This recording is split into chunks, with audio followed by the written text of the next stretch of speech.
राज्य में गणतंत्र नहीं क्षोभर सह एभली कहते वरिष्ठ कांग्रेस नेता निरंजन पट्टनायक। छात्र कांग्रेस नेता और कर्मकर्ता को अपराधी भली थाना रे अटक रखी घटना रे निरंजन एपरी कड़ा प्रतिक्रिया रखिंट।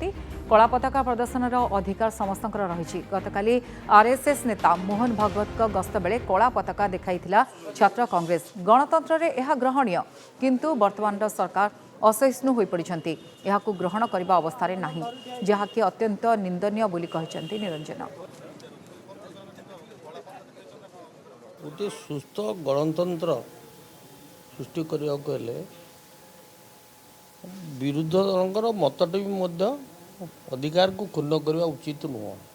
से पिला माने कौन करुले गणतांत्रिक स्वाधीनता को से प्रदर्शन करुले से आरेस्ट कर सी विरोधी की टॉलरेट करने प्रस्तुत नुहति। जेपर्यंत आम विरोधीर कथाटी न जानी विरोधीर मनोभाव विरोध गणतंत्र तिष्ठिब केमती।